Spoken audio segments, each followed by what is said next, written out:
Did we just have the best episode of the season so far? I don't know about you, but for me, this episode was brilliant. It delivered everything it needed to. We got a huge reveal at the end. We felt the character's terror after learning Smiley is back. And finally, the puzzle pieces are starting to fall into place. In today's video, I'm going to share my thoughts and opinions about this first episode. So make sure you've watched it before this video because it will contain spoilers. I was hooked within the first 5 minutes of the episode, but the most interesting part of that scene wasn't the fact that the man in yellow killed Jim. The most interesting part was how casual he was with Julie. He told her they need to stop meeting like this, and then asked her, "When did you come from this time?" For me, this line is a huge clue. Based on it, we can say that our assumptions were right. Julie will story walk into different moments, and in those moments, she'll meet the man in yellow. But the mind-blowing part is that the man in yellow seems to remember all of those encounters. Maybe that doesn't seem that important at first, but I think it means a lot. The fact that he remembers everything suggests that he exists as a single entity across all these timelines. For us, this might be the first time we're seeing a future version of Julie, but for him it's not. He already knows her. So the question is, did he meet her in past events when Julie tried to change the story? Or does he also know her from future events? I could honestly make an entire video just about this one line, so if you want that, let me know in the comments. Another important detail in this scene is that the man in yellow repeats something Ethan once told Julie. There is no way to change a story once it's been told. If you've been following my channel, you already know the theory that Ethan could become the man in yellow, especially since he's often seen wearing yellow. This line only strengthens that idea. You should also notice how casual the man in yellow is when talking to Julie. He doesn't see her as a threat. He doesn't attack her. He treats her more like a guest in this story. Moving on, the next scene that caught my attention was when Fatima talked about the monsters and the sacrifice. Did she remember it the same way Jade and Tabitha remembered being reincarnations of the original parents? Fatima said she only saw a glimpse of the ritual, so maybe she'll start seeing more as the story progresses. Also, Fatima's breakdown is completely understandable, and I'd say the same about Boyd. I actually loved how they portrayed him. It made him feel human. I would have hated it if Boyd had been written as a completely stoic character who never breaks no matter what he goes through. One of the reasons I fell in love with this show is how well it portrays human nature in an apocalyptic scenario. You have people who try to adapt and follow the rules laid out for them, like Kenny and Donna, and then you have people who push boundaries and look for a way out, like Jade and Jim. What I really liked about Boyd's breakdown is the realization that he killed his wife for nothing, and the guilt comes back even stronger. Until now, he had a coping mechanism. The belief that bringing Ellis home would justify Abby's death. It was a terrible price, but it felt worth it. But now, Boyd realizes he paid that price for nothing. Their only real win was killing one of the monsters. It gave them hope, made them believe they could fight back. But now that hope is gone, it feels like there's no way to fight back anymore. Just look at the scene where Boyd is counting bullets. Abby believed this was all a dream, and that the only way to wake up was to die. So she started shooting people in the town. Now Boyd is counting bullets to make sure they have enough for everyone. It really feels like the story is starting to come full circle, and we're beginning to see how everything is connected. Moving on, I found Victor's reaction to the crushed car very odd. It made me think that he might be remembering something from a previous cycle. We know that Victor has been trying to piece together what happened on the night everyone died.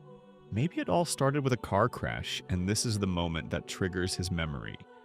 We also know from the trailer that Victor drew the man in yellow, and behind him there's a car. Now that we've seen the crash and the fact that Sophia was inside, it made me reinterpret that drawing. The black shape on the car could represent the missing door, mirroring what we saw in the episode when they removed the driver's door to get him out. So, my theory is that the man in yellow arrived in the town the same way in a previous cycle, and Victor is starting to remember it.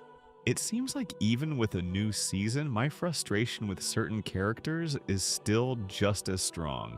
I'm talking about Acosta and Tabitha. Acosta feels like the typical new arrival character. She shows up, thinks she understands everything, and then ends up making things worse. Considering that she steals the ambulance later and runs through the town, I'm already expecting a disaster. Maybe it's just me, but I'll never understand that kind of attitude. The audacity of thinking you've figured everything out after just 2 days. Even after seeing Boyd torture Elgin, she doesn't stop to ask why it's happening or why others are allowing it. If it were just Boyd, sure, that would raise questions. But there were 4 other people there. If something was truly wrong, wouldn't at least one of them try to stop him? You have to consider the place you're in. You don't understand what's going on, you've been there for 2 days, and yet you act like you've got everything figured out. What frustrates me the most about Acosta is the double standard. She kills an innocent person and says, "It was an accident. I didn't know better because monsters were chasing me." But when Boyd does something questionable, suddenly she's all about rules and morality. We have to follow the rules of the outside world. Well, by those same rules, she'd be in prison for decades, so she really can't play that card. So yeah, I'm expecting Acosta to do something reckless in the next episodes. Next, we have Tabitha. I'm starting to feel like her character is turning into a bit of a meme, with her only line being, "No, I just can't." I really hoped that in Season 4 she would evolve into someone more decisive, someone capable of critical thinking, but apparently not. She still struggles to process what's happening around her. At this point, I honestly feel bad for Jade, because it feels like he has to carry both of them. Sometimes it even feels like Ethan is more mature than her. I'm really curious to see how she reacts after that incident with the ghost in the house. And speaking of that, could that ghost actually be Jim? Was he the one causing the chaos in the kitchen? Or are they dealing with a completely different entity? Maybe it's even connected to the voice calling their phone.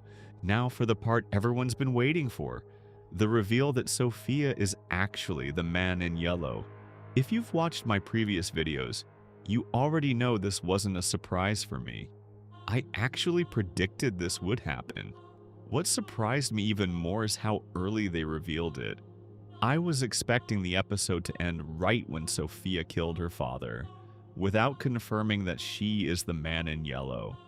That way, it would have left us questioning whether she's just evil, or if the theory about her true identity is actually true. I thought this reveal would come closer to the end of the season. But after seeing this, I think things are going to unfold very quickly.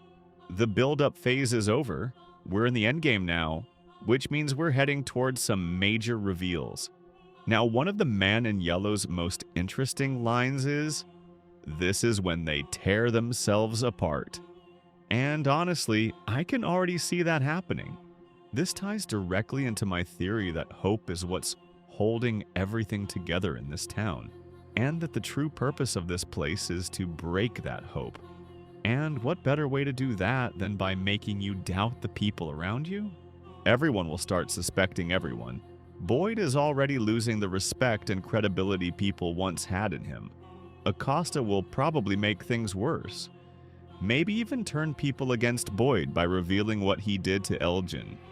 Kenny might form a bond with Sophia, and she could use that to manipulate him and turn him against Boyd.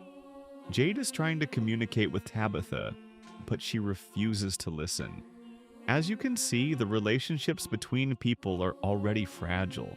It only takes one moment to break everything. And I think that moment will come when people realize there might be a mole among them. That would push Randall even further, reinforcing his belief that he was right all along. He'll likely become even more suspicious of Boyd and Donna. Instead of trusting each other, people will start keeping secrets and hoarding resources. The real conflict won't just happen at night anymore. It will also happen during the day. And the most dangerous part? No one will suspect Sophia. She's just a new arrival, someone who might even give them hope, especially if she starts using faith and religion to gain their trust. I can only imagine why this is the man in yellow's favorite part. Maybe this is why we saw that scene in the trailer with the main characters heading to the forest settlement. Maybe things get so bad in the town that it's no longer safe. Maybe Boyd and Donna are pushed out, or Randall rallies people against them, forcing them to flee. Another important detail about the man in yellow is the level of control he has over people.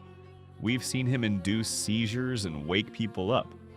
I'm sure this will play a huge role in understanding what this place truly is. At this point, he almost feels like a god within that world. He knows everything, he can walk during the day, he appears to be immortal, he can control people, and he can shapeshift. He's incredibly overpowered, and I'm really curious to see how anyone could possibly fight against him. Overall, I think this was the perfect episode to kick off the new season. Critics have already given Season 4 strong reviews, and based on this first episode, I truly believe it's going to deliver. I have high hopes that this could be the best season so far, and I'm really looking forward to next Sunday to see how the story continues.